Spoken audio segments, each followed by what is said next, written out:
dalam doa. Terima kasih Tuhan Yesus yang baik atas kebersamaan kepada kami semua anak-anak.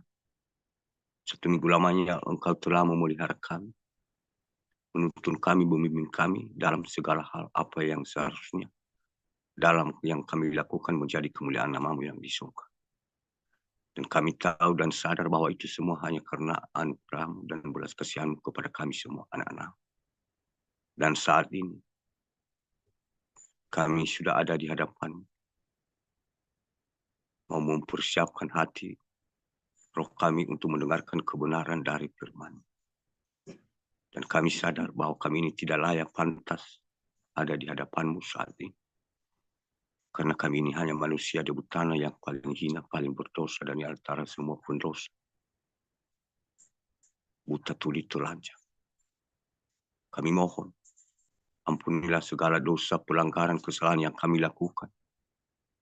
Baik yang sengaja maupun yang tidak, satupun tidak ada yang tersembunyi bagi-Mu. Suci kuduskan kami dengan kuasa darah-Mu yang kudus yang sudah tercurah dari tiang kayu salib. Dan baharulah kami. Inilah hati kami bentuk sesuai dengan kehendak-Mu. Sebentar lagi kami akan membacakan sebagai dari kebenaran firman. Dan kami sadar kami hanya manusia berdosa yang tidak tahu apa-apa. Kami mohon urapilah bibir lidah kami. Sehingga bukan kami lagi yang berkata-kata, tapi Engkau yang berkata-kata. Sehingga apa yang Engkau kehendaki, itu yang Engkau sampaikan lewat bibir dan lidah kami kepada semua anak-anak-Mu, sehingga menjadi pedang bermata dua, menjadi terang, dan bisa mengubah hidup seseorang untuk mencari kebenaran itu. Segala kuasa kegelapan, roh penghulung di udara, terlebih-lebih ketidakfokusan kami untuk mendengarkan kebenaran firman. Kami sehati, seiman. Segala kuasa dari si jahat kami hancurkan. Kami bakar dengan api Roh Kudus.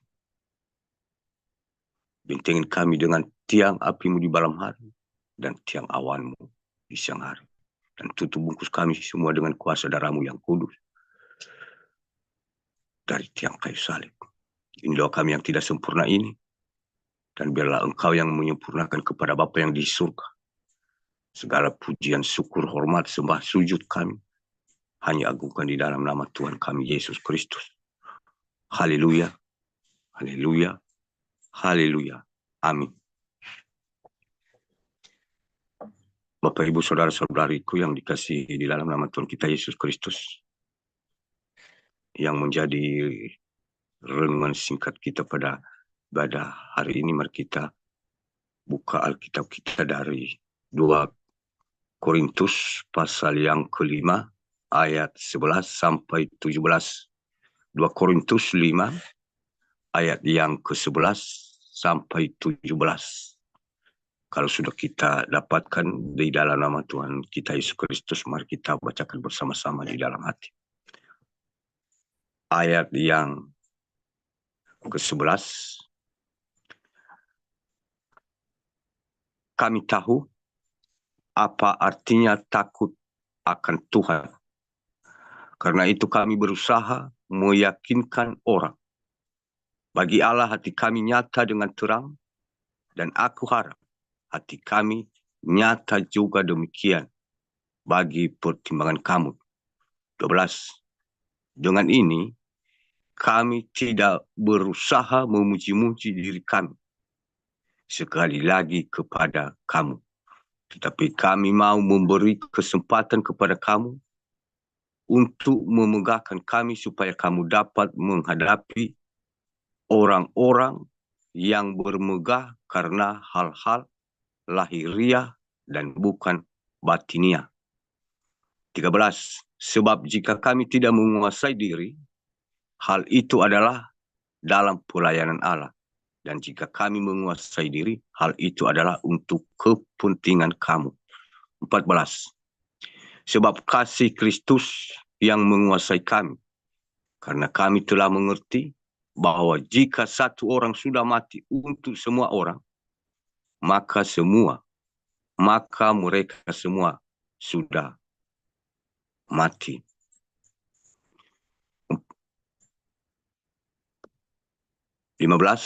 Dan Kristus telah mati untuk semua orang, supaya mereka yang hidup tidak lagi hidup untuk diri sendiri, tetapi untuk Dia yang telah mati dan telah dibangkitkan untuk mereka. 16. Sebab itu kami tidak lagi menilai seorang juga pun menurut ukuran manusia. Dan jika kami pernah menilai Kristus menurut ukuran manusia, sekarang kami tidak lagi menilainya demikian. 17.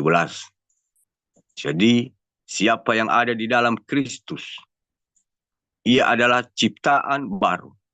Yang lama sudah berlalu, sesungguhnya yang baru sudah datang. Demikian firman Tuhan. Dan sebelum kita membahas secara singkat dengan bersama-sama kebenaran firman Tuhan ini, Bapak Ibu, dan terlebih dahulu saya menyapa salam Elohim buat Pangeran Ilahi, salam Elohim juga buat mempelai, salam Elohim buat malaikat-malaikat Tuhan, nabi-nabi Tuhan, mempelai Kristus, salam Elohim buat kita pasukan Intigada, dan terlebih-lebih penonton di live streaming YouTube kami dan anak-anak Tuhan di belahan dunia. Saya mewakili kami dari pasukan 77 Surgawi Intigada. Selamat bergabung, selamat hari Minggu, selamat beribadah. Salam damai sejahtera, salam kasih, salam sukacita. Biar segala pujian, syukur, hormat, kuasa, dan kemuliaan hanya bagi nama Tuhan kita Yesus Kristus. Haleluya, amin. Dari kebenaran firman Tuhan yang telah kita bacakan ini, Bapak Ibu, dan saya di sini hanya sebagai perantara untuk mengingatkan kepada kita semua anak-anak Tuhan, apa isi hati Tuhan yang mau Dia ingatkan kita pada saat ini.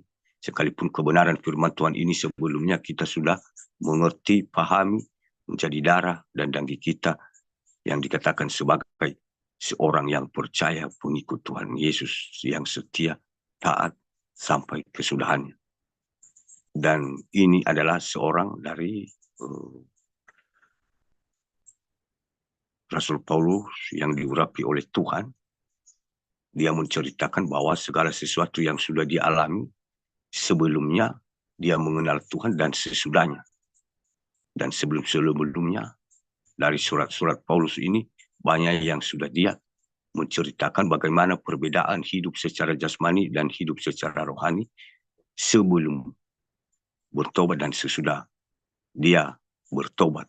Sesudah dia mempercayai Tuhan, mengimani bahwa Tuhan Yesus itu adalah Tuhan, dan sebelum ia tidak mengakui bahwa Tuhan itu, Yesus itu adalah Tuhan. Jadi ia selalu mengingatkan kepada setiap orang yang percaya bahwa ia sudah mengalami semuanya lebih dari yang dialami oleh manusia pada zaman itu pada umumnya. Kalau manusia pada zaman itu mereka tidak pernah melakukan untuk mengejar, membunuh orang-orang yang menyebut nama Tuhan Yesus, apalagi kalau dikatakan orang yang percaya, berarti dia sudah melakukan lebih daripada itu kejahatan. Dan dia memberitahukan kepada kita di kebenaran firman Tuhan ini bahwa sekalipun kejahatan yang dilakukan oleh seseorang dan ketika dia mengambil keputusan bertobat, pasti dia itu akan mendapat pengampunan dan belas kasihan Tuhan. Makanya di sini dikatakan di ayat yang ke-11, kami tahu apa artinya takut akan Tuhan. Jadi kalau kita berbicara artinya ini arti dijelaskan bahwa apa artinya takut akan Tuhan. Kalau di dunia ini, misalnya, kita ada di bawah pemerintahan secara jasmani, berarti karena kita takut pemerintah itu karena ada peraturan hukum yang akan berlaku ketika seseorang melakukan kejahatan, melanggar peraturan tersebut, berarti itu akan dikenakan hukum. Jadi kita sebagai warga, berarti sebelum kita melakukan sesuatu, itu yang menjadi pagar kita untuk tidak seenaknya melakukan kejahatan itu. Bisa dikatakan itu suatu ketakutan bagi kita ketika kita mencuri, membunuh. Kita tahu saya akan dihakimi, bahkan saya akan masuk penjara. Jadi sehingga peraturan tersebut, hukum tersebut, kita sangat takut menjunjung tinggi dan menghargainya. Itu secara manusia jasmani ini yang bisa kita buktikan sendiri masing-masing pribadi. Nah, secara rohani, Paulus berbicara bahwa begitu pula kita, kami takut, tahu apa artinya takut akan Tuhan. Kalau di dunia ini, peraturan yang dibuat oleh sesama kita manusia, yang dipilih Tuhan, kita menjunjung tinggi, sementara kebenaran firman Tuhan yang bukan manusia yang melakukan atau memfirmankan firman Tuhan ini, Tuhan sendiri untuk menjaga kita. Kita lalai dalam menjalankannya, kita tidak takut berbuat dosa. Berarti ini yang dijelaskan Paulus. Artinya seperti atau lebih dari kita menjunjung tinggi, kita menghargai peraturan hukum yang berlaku di dunia ini. Begitu pula kebenaran firman Tuhan, apalagi kalau kita lebih takut akan kebenaran firman Tuhan itu. Apa yang dia katakan, kita sudah mengerti masing-masing, bahwa terutama dalam hal mengampuni. Karena semua yang menghalangi, menghambat kita untuk datang kepada Tuhan adalah dosa. Dari awal manusia diciptakan, dosa yang memutuskan hubungan kita kepada Tuhan. Dan dosa itu tanpa kita melakukan pengampunan sama sekali, dosa tidak diampuni. Jadi itu yang membuat putus hubungan kita adalah dosa. Makanya diingatkan kepada kita bahwa kalau kita menjunjung tinggi, takut melakukan pembunuhan, kejahatan di dunia ini, karena kita diperhadapkan dengan hukum. Nah, kenapa kita tidak takut kepada Tuhan yang mempunyai segalanya dan yang bisa membunuh tubuh, jiwa, dan roh? Nah, tentu saya yakin kita semua sama ada di posisi Paulus. Sekalipun zaman dahulu kita belum mengerti, kita mengaku percaya, tapi tanpa kita sadari, kadang kita melakukan apa yang sesuai dengan kehendak kita dan menolak apa yang diminta, dikehendaki oleh Tuhan kepada kita masing-masing. Jadi saat ini kita diingatkan bahwa takut akan Tuhan, arti itu bisa kita miliki dan bisa terlihat di sekeliling kita. Seperti yang dikatakan di sini, karena itu kami berusaha meyakinkan orang. Bagi Allah kami nyata dengan terang, dan aku harap hati kami nyata juga demikian bagi pertimbangan kami. Artinya di sini kita sudah mengerti kebenaran firman Tuhan, sehingga bisa kita meyakinkan orang. Sehingga dari sifat Paulus yang sebelumnya menjadi orang jahat, dan bukan hanya dia mengatakan firman Tuhan ini, tapi tetap dia berkelakuan jahat. Tapi ini yang dikatakan secara jasmani, dia buktikan sehingga bisa orang yang melihat kejahatannya dulu ketika dia sudah bertobat, berarti yakin, orang itu yakin bahwa dia lagi tidak berbuat demikian. Bahkan walaupun dia dianiaya, malah dia mengampuni. Jadi itu suatu cara dalam hal pelayanan, artinya yang dikatakan oleh Paulus, berusaha meyakinkan orang. Kita seorang yang percaya, harus dalam kita mengaku seorang yang percaya, kita bisa meyakinkan orang. Artinya mendengar, mengatakan, dan belajar menjadi pelaku. Bukan kita mengejar menjadi pelaku yang di luar kemampuan kita. Yang diminta Tuhan adalah yang memutuskan hubungan dasar yang memutuskan hubungan manusia kepada Tuhan adalah dosa. Dan dosa itu Tuhan Maha Pengasih, Maha Pengampun. Dan tanpa kita mengampuni, pasti dosa kita, sekalipun kita dengan meneteskan berlinang air mata setiap berdoa, tanpa kita tulus mengampuni orang yang bersalah kepada kita, sama sekali doa yang kita minta itu untuk mengampuni kita sama-sama tidak diperkenankan. Makanya ini syarat pertama.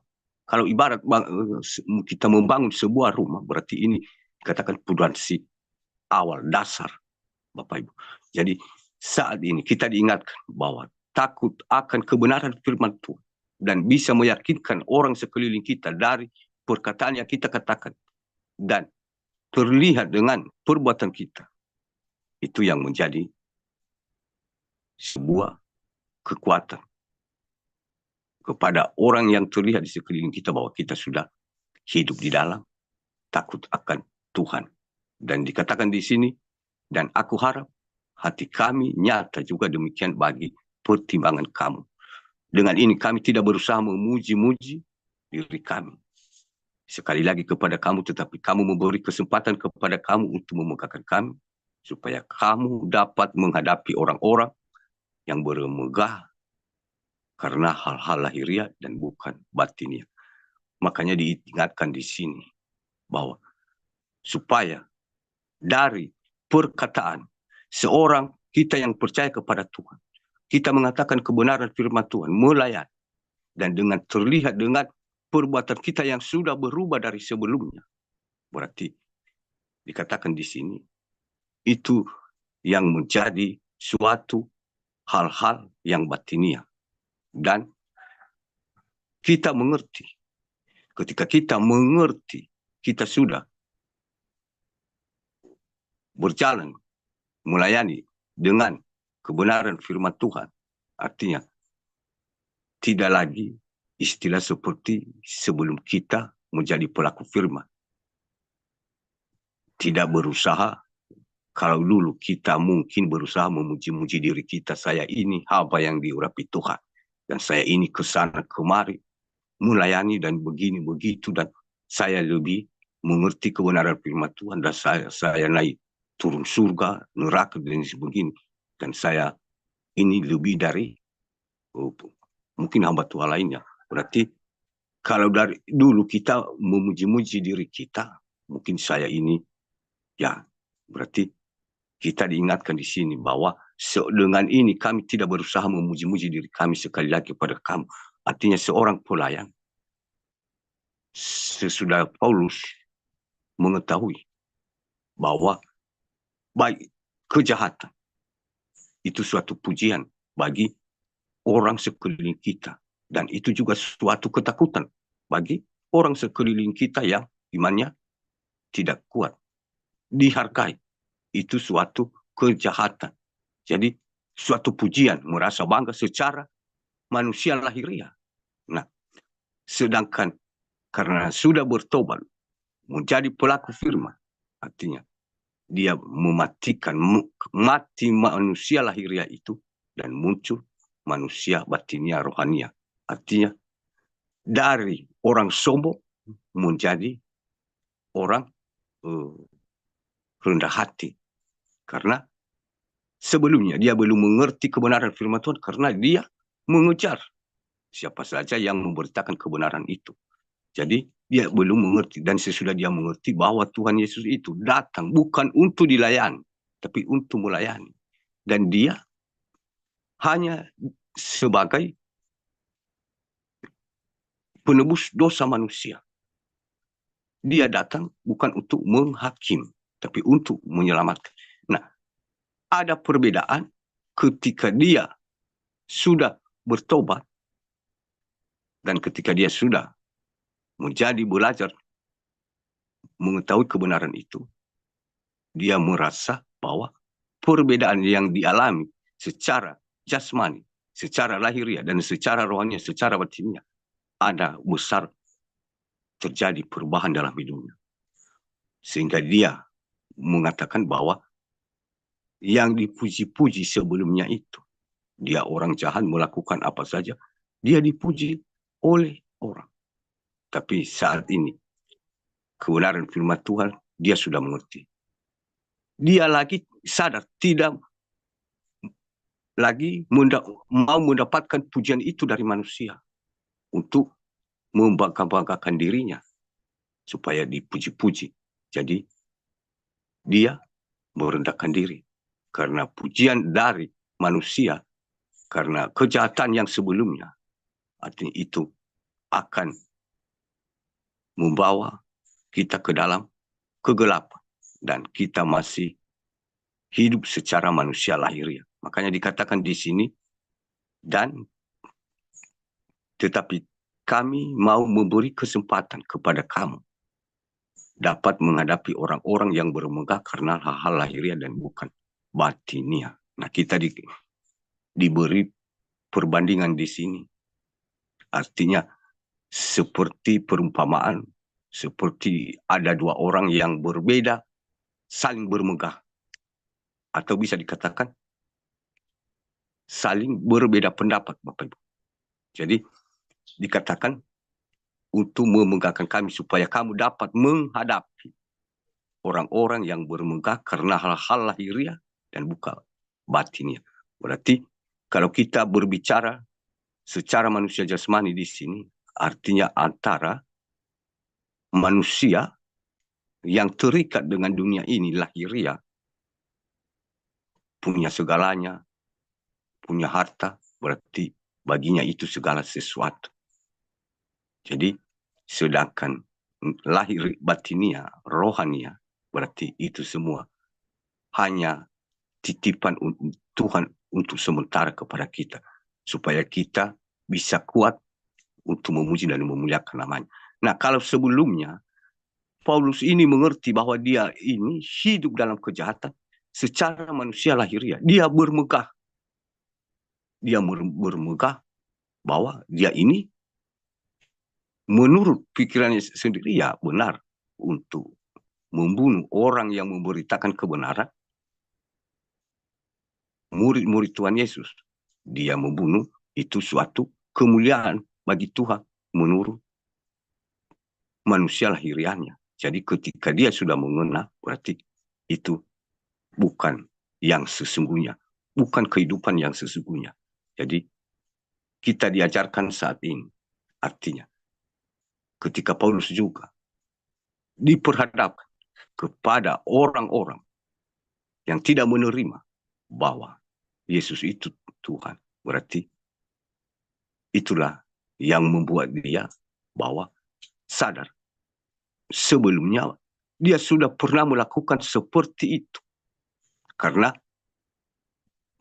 dia belum mengetahui kebenaran sesungguhnya, sehingga dia bisa memberitakan kepada orang-orang tersebut bahwa saya dahulu seperti itu dan saya mau hidup saudara jangan terjadi seperti hidup saya yang sudah alami ini. Jadi segera jangan melakukan bermegah sombong dalam hal yang duniawi, yang lahiriah.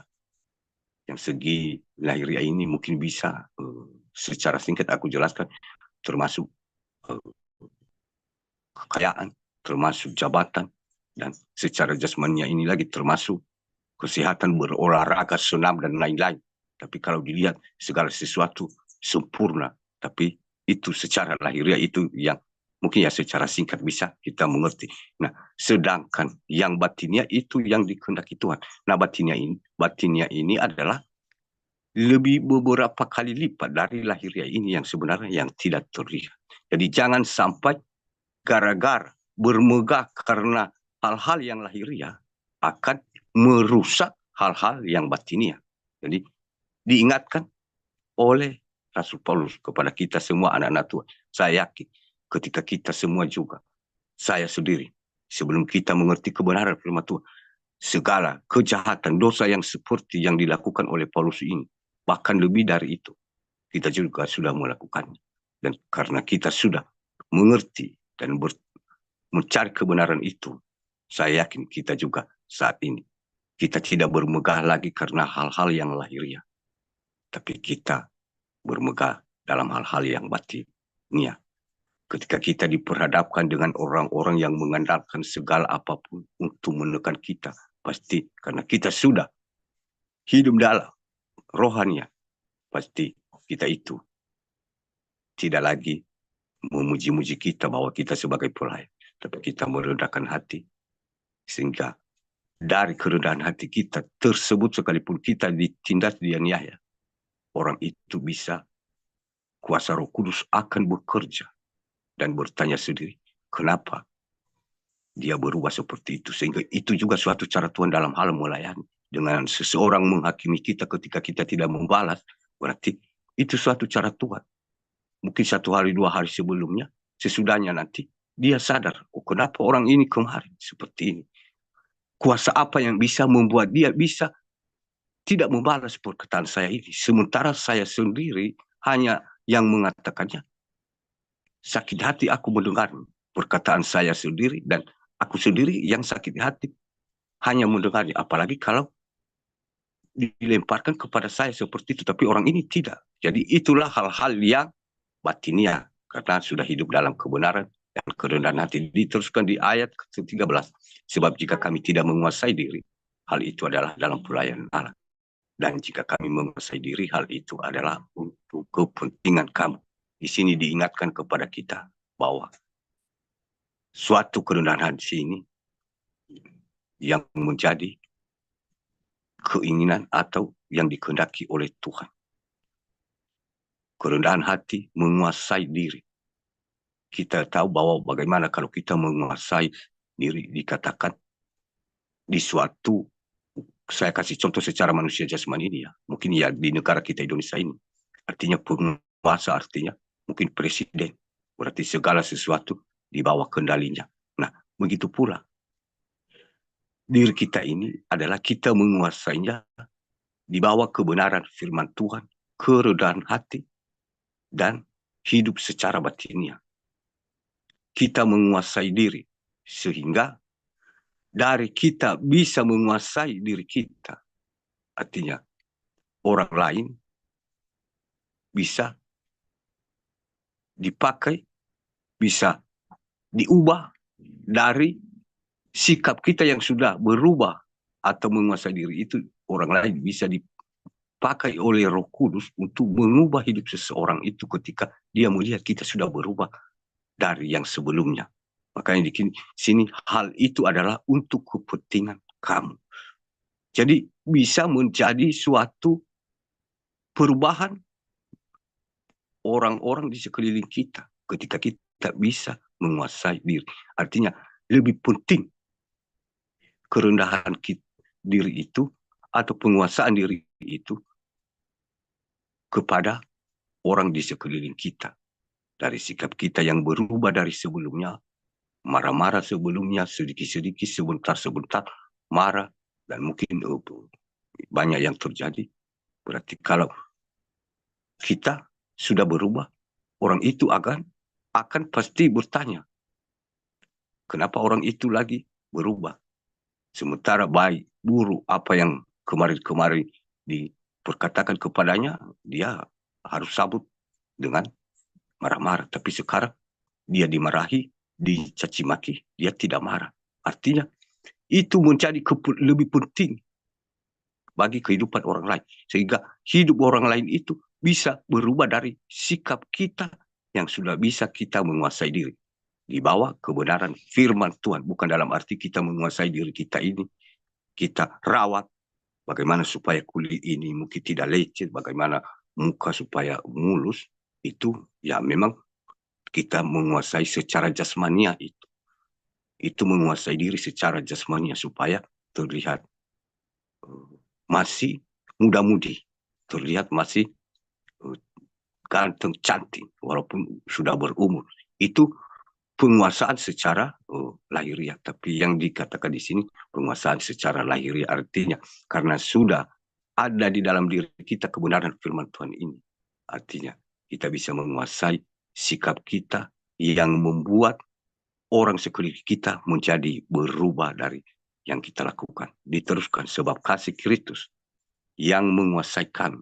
Karena kami telah mengerti bahwa jika satu orang sudah mati untuk semua orang, maka mereka sudah mati untuk semua orang, maka mereka semua sudah mati. Dan Kristus telah mati untuk semua orang, supaya mereka yang hidup tidak lagi hidup untuk dirinya sendiri, tetapi untuk Dia yang telah mati dan telah dibangkitkan untuk mereka. Tanpa saya panjang lebar jelaskan bahwa bagaimana hanya karena satu orang dan dari penebusan atau pengorbanan Tuhan kita Yesus Kristus, berarti dikatakan di sini karena sudah mati untuk semua orang, maka mereka semua sudah mati. Nah, ketika kita dikuasai oleh kebenaran firman Tuhan, berarti bagaimanapun dosa, kesalahan, pelanggaran kita yang sudah kita lakukan menyakiti hati Tuhan. Ketika kita belajar menjadi pengikut seorang Kristus, artinya Dia sudah mengalahkan dosa itu, maut itu, kuasa kegelapan itu, Dia sudah mengalahkan. Dan ketika kita bertobat, berjalan dengan kebenaran firman-Nya, kita sudah ikut bersama Dia untuk mengalahkan kuasa tersebut. Sehingga kuasa dari Tuhan Yesus itu sampai saat ini, walaupun 2000 tahun yang lalu, Dia sudah mati. Dan ketika saat ini kita bertobat, kuasa itu akan tetap mengalir dalam hidup kita. Sehingga kita bisa mengalahkan maut itu. Artinya maut itu adalah terutama kita mematikan yang dikatakan semua keinginan-keinginan daging dan keinginan dunia ini. Jadi sehingga dianggap kita ini mati, mematikan kedagingan dengan Kristus, penebusan Kristus dengan kebenaran firman Tuhan. Karena Tuhan Yesus Kristus sudah menjadi teladan, Dia mengatakan dan melakukan. Kalau ada yang mengatakan tapi tidak melakukan, berarti bukan Kristus yang menebus dosa, tapi itu Kristus yang sedang menyamar. Karena Tuhan Yesus yang kita imani, yang menjamin keselamatan, Dia mengatakan, dan setiap yang Dia katakan firman-Nya itu, Dia melakukan. Dia tidak mengatakan, mungkin misalnya Dia berkata, jangan balas kejahatan dengan kejahatan. Nah, ketika Dia dihakimi, Dia marah-marah. Berarti itu bukan Tuhan Yesus, tapi yang diajarkan, Dia mengatakan pengikut Kristus adalah siap memikul salib.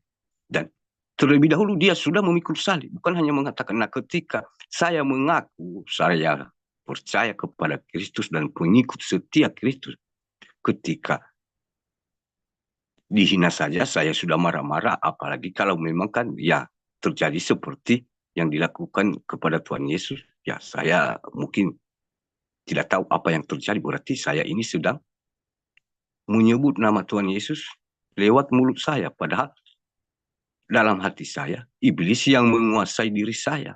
Artinya saya sedang menyamar. Jadi kalau ada anak-anak Tuhan yang mengatakan firman Tuhan, mendengar dan tidak belajar menjadi pelaku sesuai kemampuan, berarti sekalipun dia itu setiap kata mengatakan Tuhan Yesus, Yesus, Yesus, itu sedang menyamar. Karena Tuhan Yesus mengatakan dan melakukan. Jadi kita diingatkan di sini bahwa kita harus mengerti, seharusnya kita ini sepenuh hati untuk menjadi pengikut Tuhan Yesus. Sehingga kita bisa mengalahkan maut. Kita mematikan keinginan-keinginan daging. Dan sehingga ketika kita mematikan keinginan daging, makanya dikatakan di sini, dan Kristus telah mati untuk semua orang, supaya mereka yang hidup, dan tidak lagi untuk dirinya sendiri, tetapi untuk Dia. Sehingga hidup kita ini lagi, artinya berpedoman kepada Tuhan Yesus lewat kebenaran firman Tuhan. Artinya ini benar yang aku lakukan ini. Kalau saya misalnya mungkin dalam 10 perkataan saya berbohong satu, berarti apakah benar ini atau tidak. Karena bukan saya yang mengatur hidup saya ini lagi, tapi kebenaran firman Tuhan. Itu yang akan menghakimi saya, perkataan saya yang akan menghakimi saya sendiri.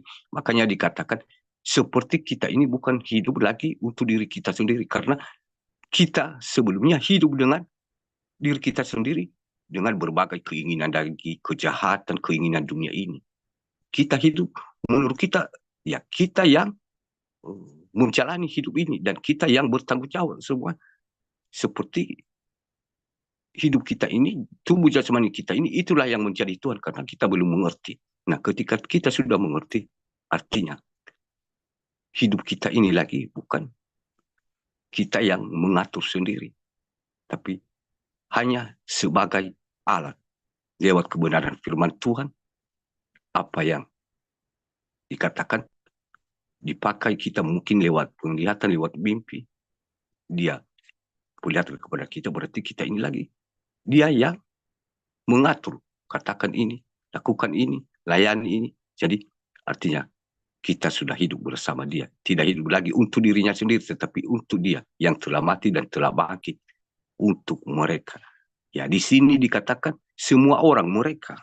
Namun ada syaratnya yang sudah kita bahas tadi. Artinya tanpa saya jelaskan bagaimana, bahwa dia sudah menguraikan dari ayat-ayat sebelumnya, syarat-syaratnya lewat kebenaran firman Tuhan. Bukan mereka semua yang sudah ditebus melakukan dosa, tidak bertobat, berarti sudah dianggap itu semua.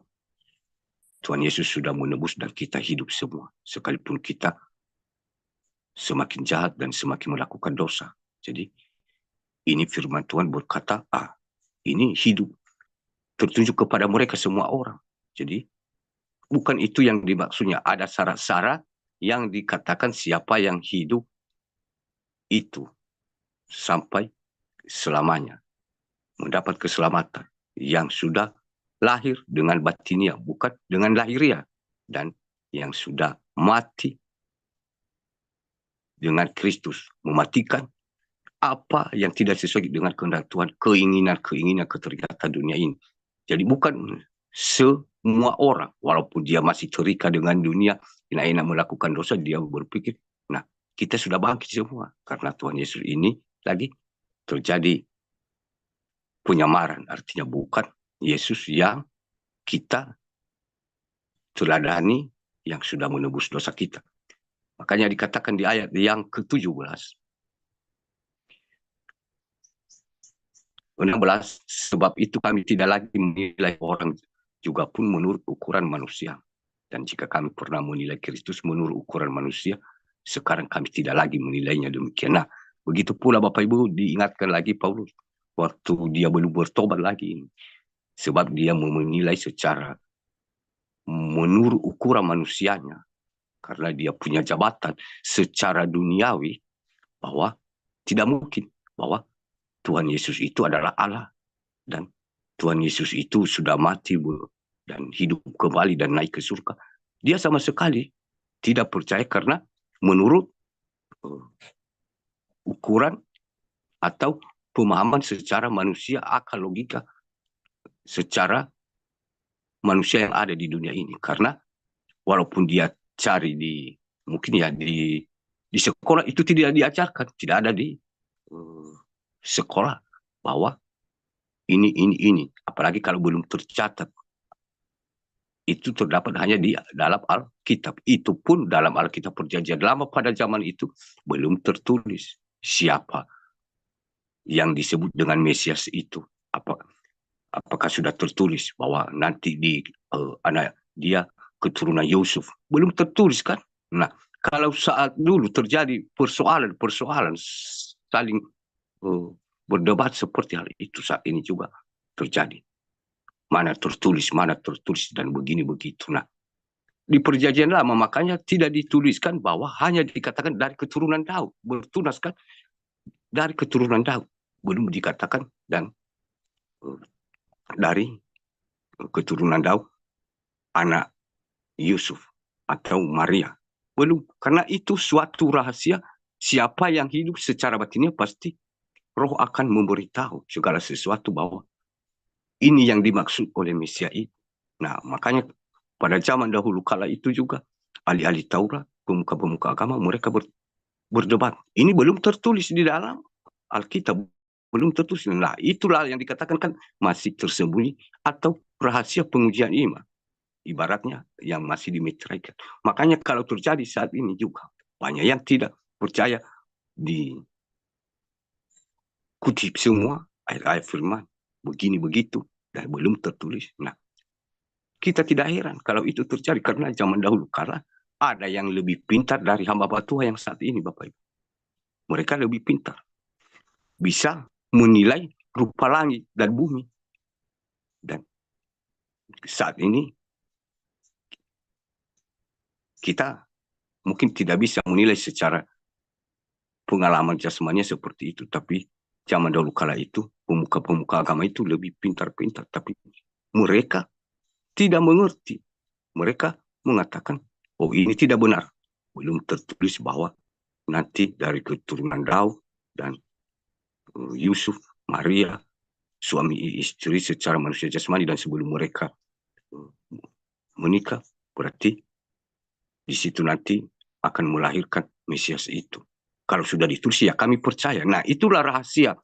Kalau memang sudah dituliskan itu, berarti semua manusia pada zaman itu, ya tidak ada yang melakukan itu kepada Tuhan Yesus, menyakiti Tuhan Yesus itu. Nah, itulah perbedaan. Siapa yang mulia saja, hanya gembala yang tidak dianggap oleh manusia jasmania yang dianggap sampah, yang orang rendah. Tapi makanya dari zaman itu sampai saat ini, itu juga terjadi. Menganggap, oh ini tidak benar, belum tertulis. Kalau sudah tertulis, ya saya percaya.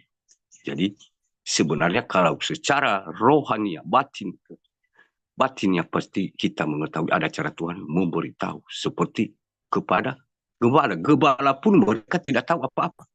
Tidak sekolah, tidak punya Alkitab. Nah, kenapa bisa mereka tahu? Dan kenapa Tuhan memperkenalkan diri kepada mereka bahwa mereka menyaksikan. Jadi kepada pemuka-pemuka agama ahli Taurat, kenapa mereka tidak mengerti? Padahal mereka yang mengajarkan setiap hari. Mereka memiliki semua kebenaran firman Tuhan. Nah, itulah yang dikatakan rahasia Tuhan kepada setiap orang. Makanya kita tidak bisa mengukur sesuai dengan ukuran kita secara manusia. Yang bisa kita ukur adalah mungkin seperti kayu. Kita pakai meter, berarti kita bisa ukur itu. Kalau 1 meter, 1 meter. Berarti kalau orang itu nanti berdebat kepada kita, ini kurang lebih 1 meter, berarti kita bisa bertahan. Karena kita sudah ukur sebelumnya. Jadi kalau kita menilai secara ukuran menurut pikiran manusia, pasti tidak sampai. Jadi makanya Paulus berkata, yang sebelumnya dia pernah menganggap bahwa itu tidak benar. Makanya saat ini dia berkata di sini, dan jika kami pernah menilai Kristus menurut ukuran manusia, sekarang kami tidak lagi menilainya demikian. Berarti dia sadar. Setelah dia mengetahui, berarti dia tidak menilai lagi. Nah, saat ini kita pertanyakan, kita juga yang mengaku percaya kepada Tuhan Yesus, apakah ketika kita sudah mengerti bahwa kebenaran firman Tuhan itu semua tidak dituliskan, ada yang dirahasiakan, apakah kita juga masih berada di posisi Paulus sebelum bertobat ini, masih menggunakan menilai secara lahiriah menurut ukuran pikiran manusia atau bagaimana? Itu yang kita pertanyakan. Dan saya yakin kita sudah tidak memakai ukuran manusia karena kita lagi saat ini sudah hidup secara batinnya dan kita menilai secara rohaninya segala sesuatu, sehingga diberi kesimpulan atau perjanjian di ayat yang ke-17. Jadi siapa yang ada di dalam Kristus, ia adalah ciptaan baru. Yang lama sudah berlalu, sesungguhnya yang baru sudah datang. Kalau kita perhatikan Bapak Ibu, umpamakan secara manusia logika. Misalnya kalau ada mungkin ya sesuatu rumah mungkin yang sudah tua. Jadi itu ibarat tubuh kita ini umpamakan sudah melakukan kejahatan dosa yang tidak pernah sesuai dengan kebenaran firman Tuhan, harus melanggar kebenaran firman Tuhan. Perkataan apa yang dilakukan tangan kita ini, kaki ini, berjalan di kehendak kita, dan apalagi hati kita ini menjadi tempat penyamu, sarang penyamu. Dan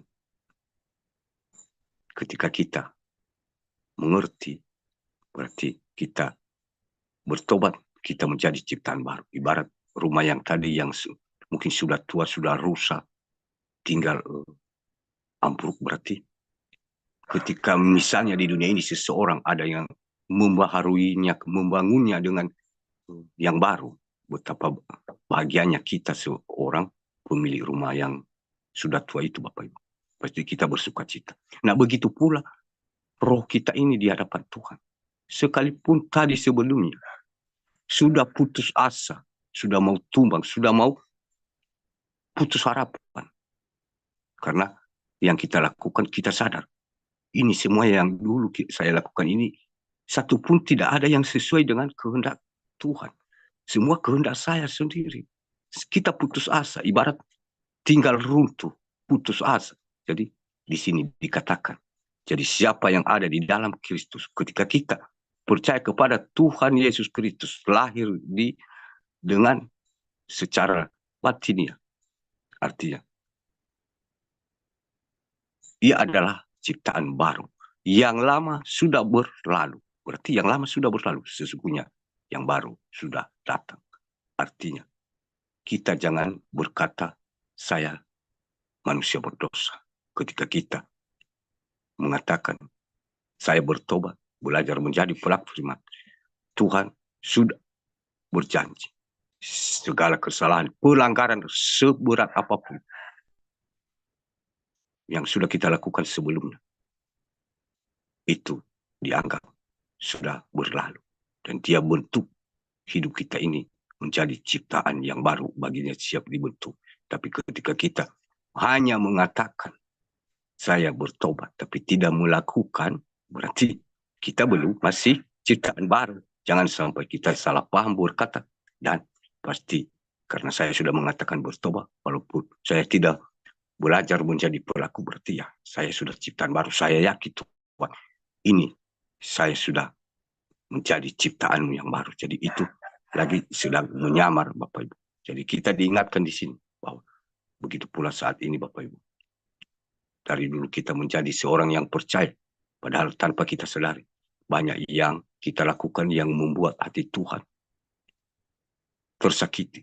Bahkan yang membuat hati Tuhan itu kadang tidak memperdulikan kita. Bahkan kadang menurut kita,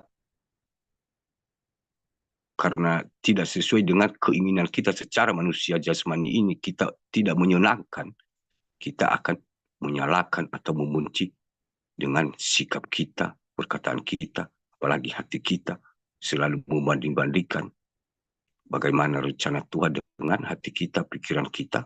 Artinya kita saat ini diingatkan ketika kita bertobat menjadi pelaku firman, dijanjikan bahwa hiduplah kita ini. Jangan hidup secara lahiriah, mari kita hidup secara batiniah. Jangan kita menyombongkan, memakai ukuran-ukuran manusia, pikiran, logika, supaya segala sesuatu yang sudah berlalu itu saat ini di dalam Kristus yang telah hidup, saya yakin kita juga sudah hidup kembali dan sudah menjadi ciptaan yang baru. Dari kebenaran firman Tuhan ini, Bapak Ibu, hanya secara singkat aku jelaskan. Dan saya manusia yang buta tuli telanjang, banyak kekurangan atau kelemahan. Dan biarlah Roh Kudus yang akan menjelaskan lebih dalam di dalam hati kita masing-masing dengan caranya dan kuasanya yang dahsyat sendiri di dalam pribadi kita, anak-anak Tuhan dimanapun berada. Dan kalau ada mungkin kesalahan yang merasa tersinggung tanpa saya sadari, menyinggung, melukai, menyakiti perasaan Bapak Ibu, mohon dimaafkan saya manusia yang berdosa ini. Hanya saya yang menyampaikan demikian firman Tuhan. Dan Seperti biasanya, sebelum kita tutup dengan doa, mari kita mempersiapkan untuk masuk di perjamuan kudus.